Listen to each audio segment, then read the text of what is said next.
En estos momentos, los nuestros han derrotado en el frente no solo a los rusos, sino también a alguien más. En manos de las Fuerzas Armadas de Ucrania ha caído un arma súper potente. Avance en la región de Sumy. No se lo pierdan. En Pokrovsk, las Fuerzas Armadas de Ucrania están cerrando el cerco. Una batalla feroz. La Federación Rusa se ha quedado sin recursos. La flota naval se ha desmoronado. El desfile tuvo que ser cancelado. Nuestros muchachos hicieron un gran trabajo. Ahora los rusos tampoco verán aviones en el cielo. Sobre todo esto en nuestro programa Punto Infernal. Algo ha sucedido en el frente. En la dirección de Zaporilla, el enemigo tiene una nueva táctica. Putin lanza a extranjeros a la batalla, ya no a norcoreanos. La variedad de mercenarios del Kremlin impresiona. De este lado, nuestros hombres ya esperan a los suicidas. Trabajan de noche, pero con sus golpes precisos provocan resplandores de una magnitud nunca vista. Los ocupantes están en shock. Simplemente no hay dónde esconderse. Por todas partes los alcanzan los depredadores nocturnos. Un solo bombardero y de inmediato -4 objetivos. ¿Qué tipo de arma es? ¿Cómo se ve? ¿Y qué más han preparado para el enemigo? Lo contaremos en un momento. Ahora va a haber visión nocturna. Apaguen la cámara. Abrimos las ventanas. Escuchar atentamente a tu alrededor y mirar fijamente en la oscuridad es el primer requisito en el camino hacia las posiciones de la 65ª Mecanizada al sur de Orihiv. Y la regla número 1 de supervivencia cerca de la línea del frente cuando no estás bajo tierra. Algo está zumbando. Algo está zumbando. Y retrocede. No va a aumentar el volumen. Sin el detector que registra la aproximación de cualquier dron, admite Siever, navegante y comandante de la tripulación del bombardero pesado, ahora no dan ni un solo paso en la superficie. Sin el detector, entiendo que no salen a la superficie en absoluto. A veces salimos, caramba, vemos que algo se ha acercado por ahí. Atrás. Y su trabajo es tal que tienen que salir muchas veces cada noche. ¿Puede decir cuántas salidas ha hecho en total? Alrededor de 200. ¿Llevaste el detector? Sí, lo llevé. Vamos. Mira, viene por aquí. Pasó, ¿verdad? Sí, efectivamente. Eso fue lo que sucedió, ¿no es así? Realmente ocurrió tal como lo esperábamos. Y ya está él. En caso de detectar al enemigo, actúe para neutralizarlo. Cambio. Su trabajo, en esencia, es actuar para neutralizar al enemigo. Esta vez, la advertencia del oficial de guardia sonó cuando el pesado Heavy Shot de la 65 ya estaba en el aire y se acercaba al primer objetivo programado de la noche. Esta es la línea aproximada de combate. Vaya, sí, esos ya son unos cabrones. O algo salió volando. Por ahí anda una pibica así. O tal vez es nuestro Mavic. Ahora vamos a analizar los suyos. Ellos se están acumulando allí. Grupos de asalto enemigos, dice Siever, la inteligencia de la brigada, y ellos mismos los detectan cada noche en la dirección de Orihiv Tokmak. Ellos tienen de campaña turísticas en la cabeza capas impermeables. Las capas se les puede ver claramente. Sí, ahí está el bulto. Sí, es un cuadrado negro. Cuadrado negro. Bueno, en este gris habrá un rectángulo así. Esos ya son unos cabrones. Normalmente cada noche detectaban grupos y los destruían. De vez en cuando, vehículos automotores o blindados enemigos intentan abrirse paso hasta la línea del frente aquí. Hasta ahora siempre con el mismo resultado, asegura Ignis, piloto del Heavy Shot 65. Chicos, nuestros operadores de FPV, el otro día vi cómo quemaban un tanque allí. Joder, va avanzando y ellos directo a la caja, ven aquí. Luego, el mortero empezó a dispararle, apenas se asomó la torreta roja, eso lo vimos. No son fortificaciones, es equipo automotriz. La están empujando allí. Últimamente, en la franja de defensa de la brigada Veliki Lu, han empezado a aparecer de nuevo extranjeros, con uniformes de estilo ruso. Prácticamente el 98% son extranjeros. Hay muchísimos chinos, yemeníes, indios, muchos árabes. Bueno, en resumen, por lo que entiendo, ellos también tienen ahora una escasez de personas dispuestas a ir al asalto. Soldados enemigos capturados contaron, según el jefe de comunicaciones de la 65 Brigada Mecanizada, que la unidad moscovita, compuesta principalmente por extranjeros, fue preparada específicamente para asaltos en la dirección de Zaporilla. Uno de ellos contó que los entrenaron durante 5 meses específicamente para acciones de asalto y precisamente en la dirección de Zaporizhia. Aquí es donde actualmente se están concentrando las unidades de asalto del ejército regular ruso, donde los soldados reciben una preparación bastante prolongada antes de ir a las posiciones. Pero a ellos no les importa, asegura el ingeniero de la tripulación del bombardero pesado ucraniano, a qué enemigo enfrentarse. Tienen lo necesario para destruir a cualquier enemigo, insiste el buceador. Nórdico. Wow. Es acumulativo, es un cráter acumulativo y es fragmentación. Por dentro tiene ranuras para que se dividan en segmentos al explotar. Es una cosa impresionante. Originario de Kiev y entrenador de natación de profesión y admite también por vocación, ahora realiza manipulaciones explosivas de una precisión casi quirúrgica. Esto es un plástico suburgioso. Lo he amasado, es más duro, pero cuando lo calientas con las manos, lo golpeas, lo amasas con cuidado lejos de la cara y lo colocas allí.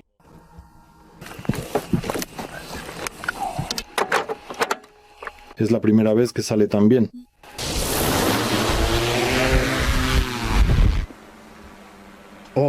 Vaya. Entró profundamente en el oscuro agujero. Otro ciber. Hemos trabajado, miren, en ese agujero. En esta corta noche de julio, la tripulación del Heavy Shot de la 65 mecanizada realizó más de media docena de salidas. Y cada vez teníamos que equipar la tabla con el sonido de los drones en un cielo completamente oscuro. Aquí lo tienes. Se fue, ya no está aquí. Se ha marchado por completo, se ha ido. Ajá, sí, claro, por supuesto. Por favor. Bueno, ¿cómo pudo un mortero 120 caer de esa manera? Allí tienen un índice de error del 50%. Hay un camino, es desde aquí. Y aquí es donde lanzamos la munición. Creo que ya no van a vivir ahí. Sí. ¿Todavía lo estaban pensando? ¿Sí? El resultado del trabajo, dice Cyborg, hoy realmente valió el esfuerzo y el riesgo. Según estadísticas, 5 salidas de asalto con minas. 5 salidas muy importantes de ustedes. Menos un grupo de asalto. Desde el sector Orihiv-Tokmak del frente en Zaporilla, Oleksandr Motorny, Oleksandr Shiyan y Vitaly Ovsianikov, TSN 1+1, Maratón Noticias Unidas. En la región de Sumy, las fuerzas ucranianas han logrado avances. Sin embargo, en Pokrovsk, los saboteadores enemigos se han activado seriamente. Evacuación urgente. En un momento crítico, ellos aparecen en la línea del frente, los termitas. Las imágenes de su trabajo son hipnotizantes, avanzan a pesar del intenso fuego. Nuestros operadores, por su parte, ya están preparando la venganza contra el enemigo. Los drones van directamente al refugio de los mercenarios rusos. Una explosión y todos los planes de los sirvientes de Putin se vinieron abajo. La guerra de drones está en pleno apogeo. ¿Cómo es y qué desafíos plantea? Todo esto en el siguiente reportaje. Un dron FPV ruso está parado en la carretera y espera a su víctima, un vehículo ucraniano. Nuestros militares llaman a estas trampas con la palabra rusa Sdun. Por suerte, un dron ucraniano vio al Sdun. Un dron destruye al otro. La guerra de robots ya es una realidad. Es una situación típica para los defensores en la zona de Pokrovsk, alrededor de la cual el enemigo intenta establecer una zona de muerte infranqueable y cortar la logística. Atacan la logística, es terrible. El enemigo ha avanzado hasta el centro de la localidad de Novoekonomichne, al noreste de Mirnohrad. Esto significa que el corredor logístico por la carretera Kostiantynivka-Pokrovsk ya se ha perdido. Quedan 2 caminos hacia la ciudad estratégicamente importante, desde el lado de Pavlohrad y a través de la localidad de Rodinske, pero ambas están bajo fuego constante de artillería y ataques de drones. Disparo. La 59 Brigada mantiene la defensa en la zona de Pokrovsk. Esta unidad de sistemas no tripulados también cuenta con su propia infantería de asalto. Está ubicada allí, donde a veces solo los drones terrestres pueden llegar a la posición. El enemigo ha cortado la logística en nuestro sector. Ahora mismo ya es muy difícil llegar en transporte blindado o en camionetas. En nuestra zona, los sistemas robotizados son una prioridad. Ya a principios de año, en el batallón Lobos de Da Vinci, que se incorporó a la 59, entendieron que los robots terrestres permiten a las personas sobrevivir allí, donde, al parecer, sería imposible sobrevivir. Así, un dron sobre ruedas lleva comida, municiones y medicinas a los muchachos, literalmente bajo las narices del enemigo. Porque los rusos están, sin exagerar, en la casa de al lado. Ahora el batallón cuenta con todo un arsenal de vehículos no tripulados para diferentes tareas. Este es nuestro Termit. Su capacidad de carga es de hasta 400 kilogramos. Durante la noche puede operar varias veces. La tarea principal es la logística y la evacuación de heridos. Para evacuar a un herido se necesitan al menos 4 personas. Y así el trabajo se vuelve más fácil. Facilita porque ya no se necesitan 4 personas. Esto ya es una garantía de seguridad para las personas. Además, la ventaja es que funcionará más rápido que un grupo de personas. Los drones también evacúan a los fallecidos. Aquí hay una de esas misiones. Un grupo de asaltantes pide evacuar el cuerpo de un héroe que murió en el frente. El dron Termite intenta sacarlo. Durante la evacuación, varios FPV enemigos atacan al dron terrestre. El robot resiste los impactos. Si los compañeros del soldado caído hubieran intentado sacar el cuerpo, habría habido aún más bajas. A este chico, operador de NPK, su propio dron le salvó la vida durante una operación logística. El Termite, se puede decir, compró mi vida. Comienza un ataque ruso de FPV contra nosotros. Veo un FPV, viene directo hacia mí, es decir, no hacia el Termite, sino hacia mí. Ya me están gritando, Sare, corre, y escucho cómo el FPV se detiene antes de aterrizar, se da la vuelta y vuela hacia el Termite. El operador, al que su robot protegió, tiene solo 21 años. Mi ventaja son los UAV y los complejos robóticos de ataque terrestre. Los complejos robóticos de ataque terrestre aquí, en la zona de Pokrovsk, detuvieron varios asaltos. En ese momento, el enemigo estaba realizando acciones de asalto y en principio estaban teniendo éxito. Nosotros, desde la plantación vecina, atacábamos al enemigo. Se nos dio la tarea de detener al enemigo. Durante nuestro turno, por así decirlo, en esta posición, matamos a 4 enemigos. Precisamente desde la torreta, a 2 personas las abatimos de inmediato, a 2 las obligamos a tirarse al suelo y sobre ellos trabajó un FPV. Y esta es una plataforma kamikaze. Normalmente transporta una mina antitanque, solo de ida.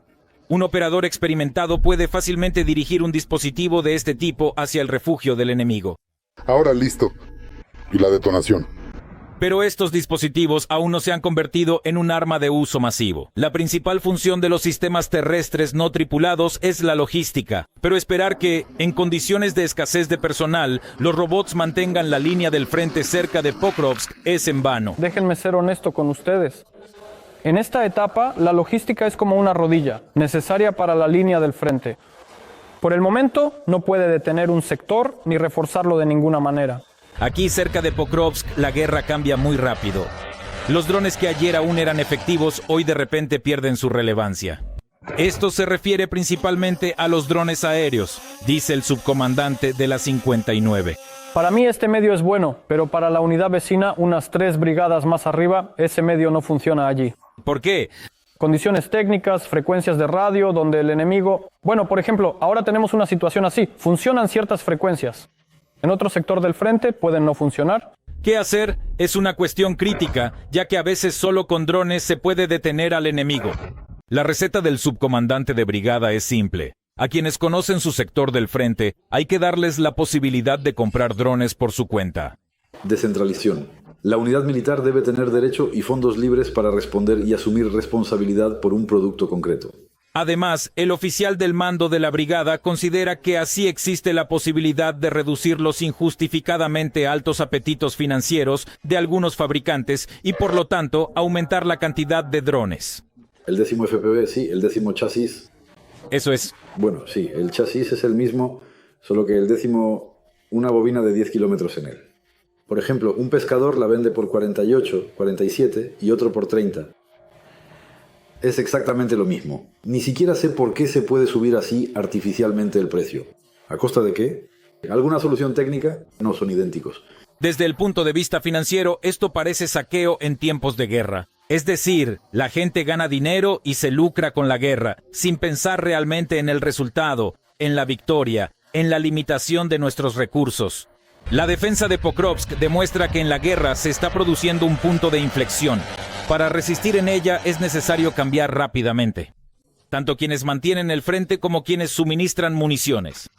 Andriy Tsaplienko, Oleksiy Osapchuk, Serhiy Perfilov, TSN Tishden, 1+1, Maratón, Noticias Únicas. La artillería autopropulsada César, un trueno en manos de las Fuerzas Armadas de Ucrania. Potentes ataques desde posiciones inesperadas golpean a los ocupantes sin piedad. Los generales rusos están en pánico. Los mercenarios caen uno tras otro. El ritmo del fuego es impactante. Da la impresión de que pronto no quedará nadie para luchar. La artillería francesa demuestra precisión, velocidad y una fría implacabilidad. ¿Por qué el César se ha convertido en la pesadilla nocturna del enemigo? Todo esto en la exclusiva a continuación. Las tripulaciones de las piezas de artillería autopropulsada francesa César de la 155ª Brigada Mecanizada salen de caza. Su presa, los rusistas que asaltan sin cesar la dirección de Pokrovsk. Como estos, por ejemplo. Vamos, ¿ves? Ahora están intentando pasar por la zanja antitanque. Mira, son 4. Ahora se va a abrir fuego contra el enemigo que se mueve por la zanja antitanque e intenta llegar a nuestras posiciones. Es aquí, en el puesto de mando de la división de artillería, donde primero detectan al enemigo. Los ocupantes en estas cámaras están como en la palma de la mano. Están intentando llegar a la zona industrial cerca del completamente destruido Shevchenko. Pero los césares tienen otra opinión al respecto. ¡Cañón! La cámara se cayó. Sí. ¿Ves la explosión? Sí. Ahí está su explosión. Sigan ajustando el fuego hacia allí. Vamos, uno más. Ajusta la mira otra vez. Afirmativo. El primer proyectil de calibre 155 no llegó del todo, pero asustó bastante a los invasores. Hay pánico en la trinchera. Los asaltantes empiezan a apresurarse, salen de la cobertura y... ¡cañón! Ahí está, es el nuestro. Para la mayoría del personal ruso, este asalto resultó ser el último, dice el comandante de la división de artillería con el indicativo Apóstol. Vieron que la infantería se dio la vuelta e intentó moverse en dirección contraria. Y había 2, bueno, al menos quedaron heridos, posiblemente también eliminados. Una escena similar, dice el artillero, la observan a diario. El enemigo asalta las mismas zonas en pequeños grupos de 2 o 3 personas, esperando o tener suerte, o que simplemente se nos acaben los proyectiles. Bueno, para ellos su propio personal no es ningún problema. Para ellos es un recurso, y además un recurso que consideran inagotable. Es decir, a veces ves cómo intentan asaltar el mismo lugar ya, bueno, por 10ª vez, y siempre con el mismo resultado. A tal ritmo de trabajo de combate, la técnica a veces no lo soporta, ya que los mismos Césares fueron creados según los estándares de la OTAN, sin tener en cuenta la especificidad y la intensidad de combates de tal magnitud.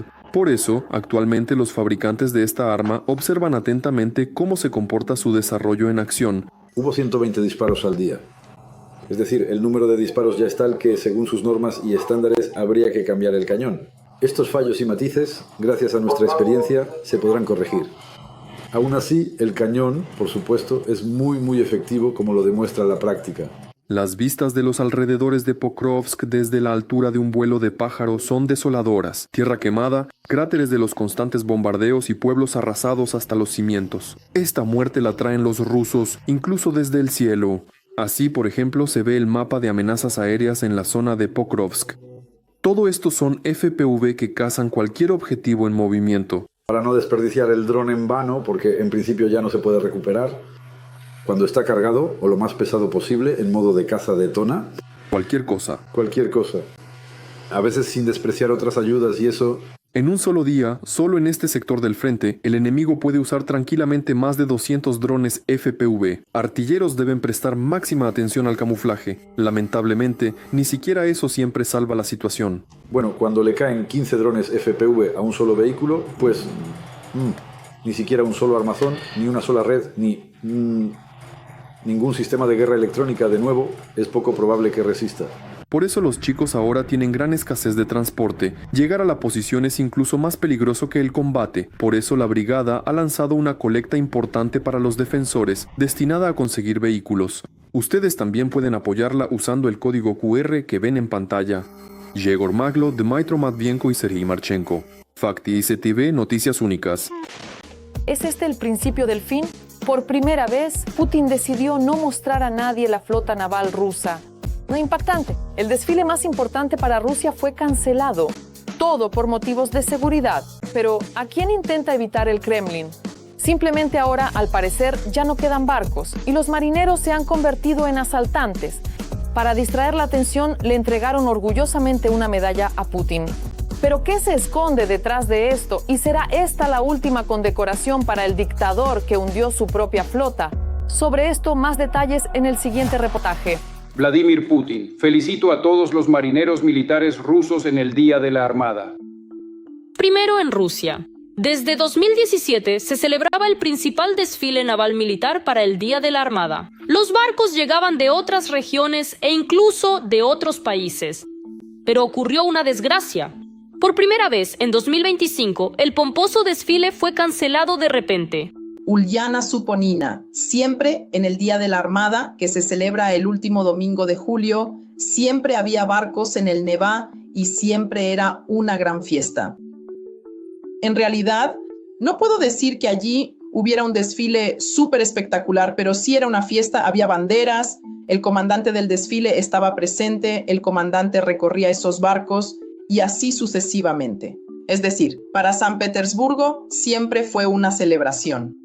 Por supuesto, no faltaron las felicitaciones del dictador del Kremlin.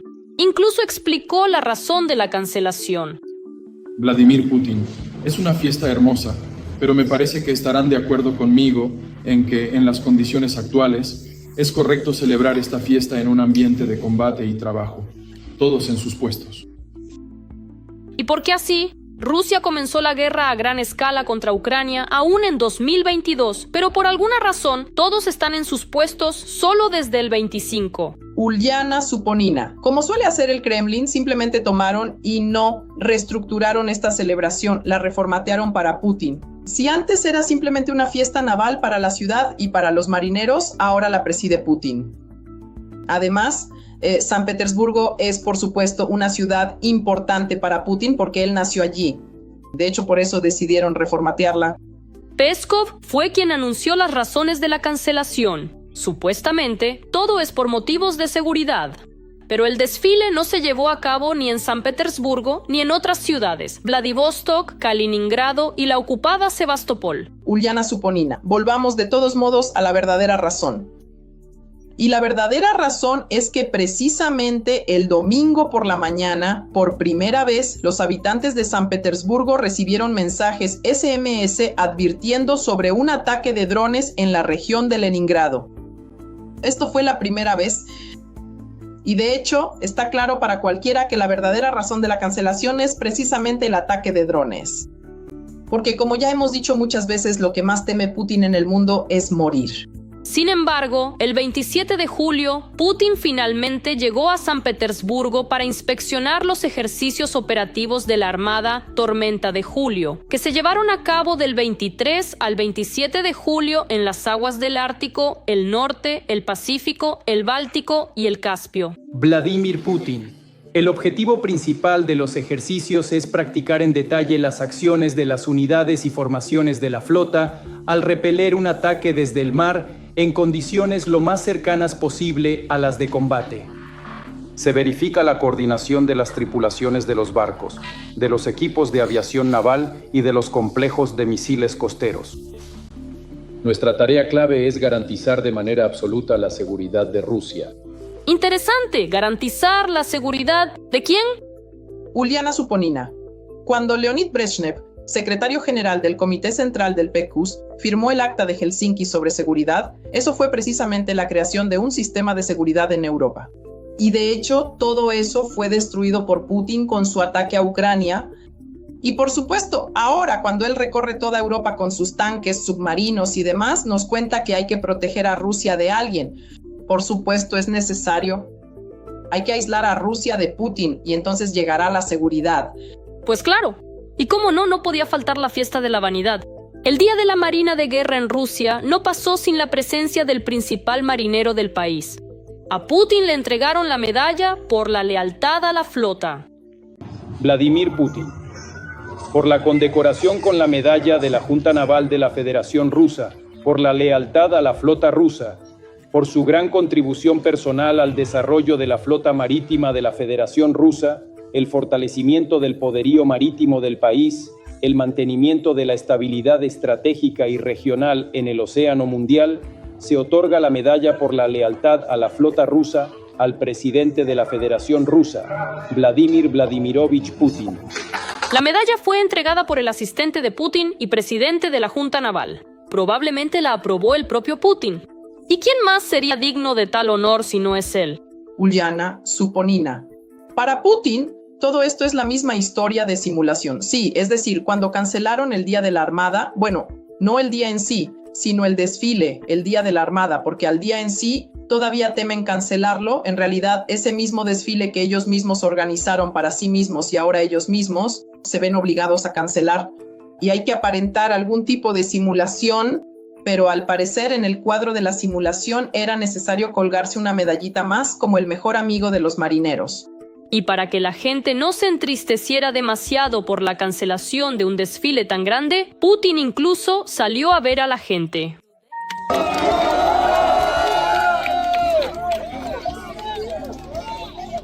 Yo creo que toda esta historia está absolutamente guionizada y que es un público especialmente entrenado, reunido de una manera especial. Y el hecho de que no veamos seguridad en la imagen televisiva simplemente significa que en algún lugar lejano, fuera de nuestra vista, hay un cordón de seguridad y en consecuencia solo dejaron acercarse a Putin a aquellas personas que ya habían sido revisadas. Así es como lo veo yo. El desfile fue cancelado, la medalla fue entregada, la gente lo vio. Todo lo demás no importa. El Día de la Flota fue un éxito. Bueno, claro, según los estándares del Kremlin. Mientras tanto, la flota rusa está en la mira. Las tripulaciones abandonan los barcos en pánico y Moscú está impotente. La flota invencible resultó ser una presa fácil para las Fuerzas Armadas de Ucrania. El Mar Negro se lleva uno tras otro los barcos de los ocupantes en Crimea. Los rusos atribuyen esto a la mística. Sin embargo, no, es la venganza de Ucrania. ¿Cómo al fin y al cabo logran aterrorizar a la flota rusa o más bien acabar con lo que queda de ella? De esto hablaremos en un momento. El barco más poderoso de la flota del Mar Negro, equipado con un sistema satelital y misiles supersónicos a bordo. Un crucero de combate en el que en varias ocasiones se han reunido líderes de diferentes países. Además, cuenta con su propio cuartel general e incluso con un sistema de defensa antiaérea independiente. En general, el orgullo y símbolo de la Federación Rusa, que como corresponde a un símbolo, se hundió en el fondo del Mar Negro. El crucero Moscú. Fue precisamente este barco el que las fuerzas de defensa enviaron en la famosa dirección desde la isla Zminyi. El barco terminó su camino hace 3 años, cuando fue alcanzado el 13 de abril y se hundió el día 14. Creo que este fue, sin lugar a dudas, el barco más poderoso y tecnológicamente avanzado de toda la flota del Mar Negro desde el año 1982. El valor del Moscú se estimaba en $750 millones. De hecho, era un sistema antiaéreo flotante, gracias al cual los rusos controlaban todo el espacio sobre el Mar Negro. La destrucción del Moscú permitió liberar la isla de las serpientes y desbloquear las rutas comerciales de navegación. Lo utilizaban como buque de mando. Es decir, allí en realidad se pueden alojar aproximadamente unos 50 o 60 oficiales de Estado Mayor y ellos pueden dirigir estos barcos, la aviación y la infantería de marina. Para ello contaba con un equipo especial de comunicaciones. Se desconoce cuántos marineros murieron a bordo.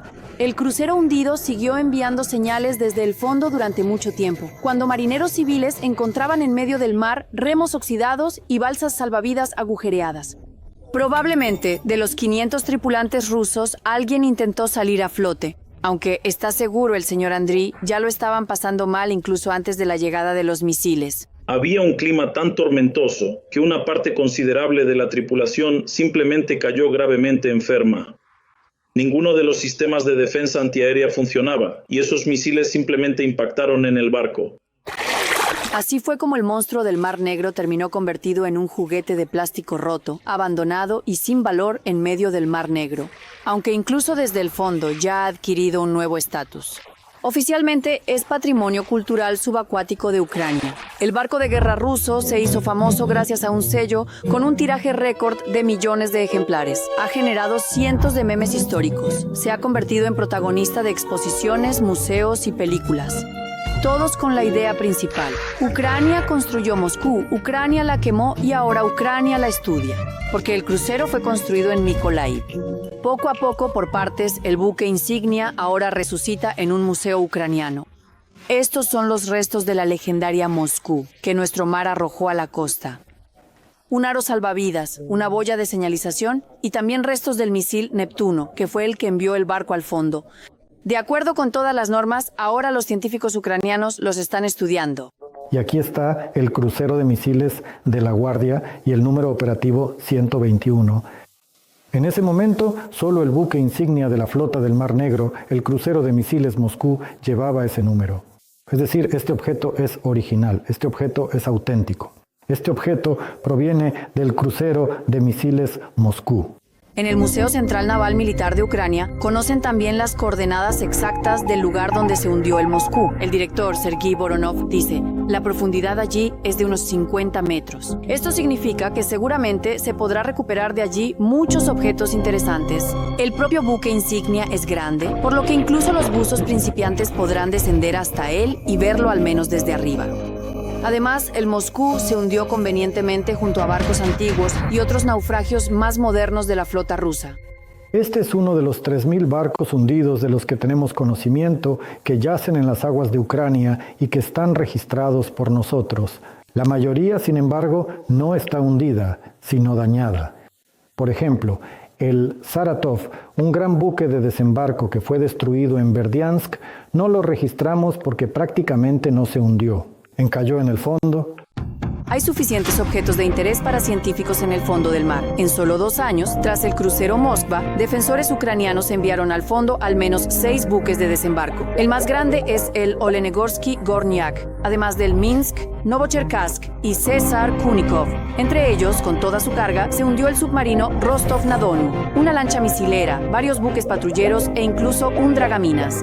En el año 24, las fuerzas de defensa aceleran un poco la retirada de la escuadra de Crimea, cuando los ATACMS alcanzan el buque misilero Ciclón. Después de esto, los drones Magura van acabando uno tras otro con las embarcaciones más pequeñas y finalmente, en el informe del Estado Mayor, resalta la cifra: destruidas 29 unidades navales de la Federación Rusa. ¿Se puede decir de alguna manera que aún quedan 15 barcos importantes? Bueno, sí, más o menos una docena y media. Son fragatas.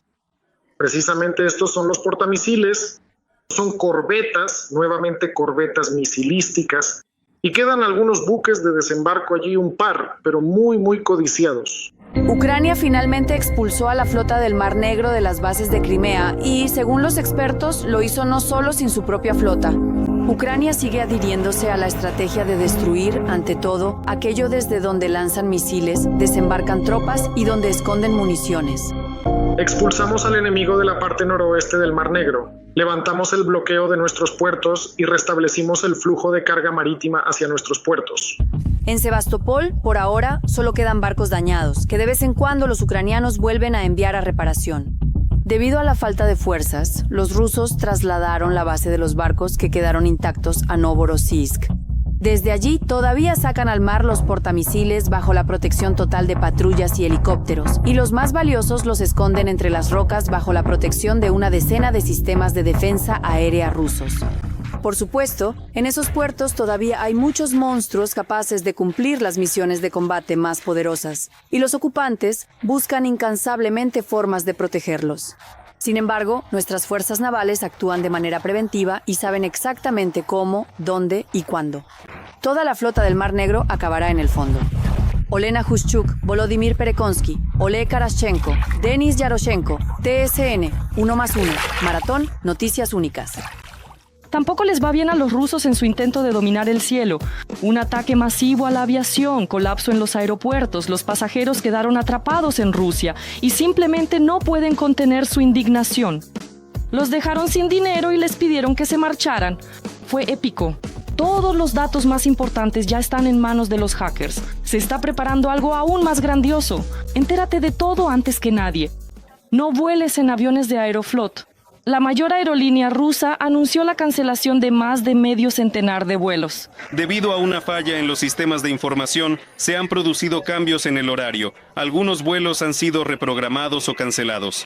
Por favor, manténganse atentos al horario. Algunos pasajeros quedaron bloqueados en los aviones, no los dejan salir y no les devuelven el equipaje. Aeroflot instó a los pasajeros de los vuelos cancelados a abandonar el aeropuerto lo antes posible.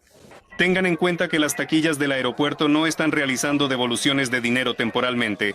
En el aeropuerto tampoco se están gestionando devoluciones. Para evitar la acumulación de pasajeros, les pedimos que abandonen el aeropuerto de Sheremetyevo y realicen la reemisión y devolución de boletos a través del centro de llamadas. Al colapso de Aeroflot contribuyeron los grupos de hackers Silent Crow, y los ciberpartisanos bielorrusos. En su declaración, afirman que destruyeron por completo la infraestructura informática interna del operador aéreo ruso. Hemos tomado el control de todo el sistema corporativo crítico de la compañía, incluyendo los sistemas de reservas, gestión de personal, correo y vigilancia interna. Como resultado, se destruyeron cerca de 7,000 servidores, tanto físicos como virtuales. Todos los recursos están o bien inaccesibles o bien destruidos. La recuperación requerirá decenas de millones de dólares. Las pérdidas son estratégicas. El volumen de información obtenida supera los 20 terabytes. Según los hackers, el audaz ataque fue preparado durante todo un año. Este es un mensaje directo para el FSB y otros llamados ciberdefensores. No son capaces de proteger ni siquiera las infraestructuras clave.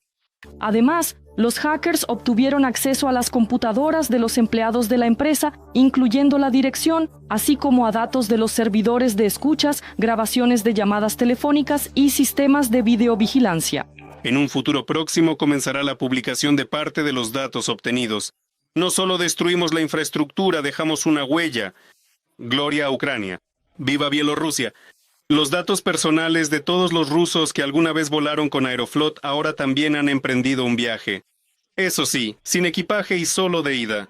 También resultó que debido a las acciones de los hackers, Aeroflot no solo no puede procesar pedidos, sino que ni siquiera puede, en lo más básico, repostar sus aviones. En medio de este colapso, las acciones de la compañía también se desplomaron. Katerina Kravets, Podrobnosti, Canal de Televisión Inter, Maratón, Noticias Únicas. Eso es todo por mi parte. Con ustedes estuve yo, Darina Hutskawo. Más noticias infernales del frente en nuestra próxima emisión. Y mientras tanto, no olviden suscribirse y dar like. Nos vemos.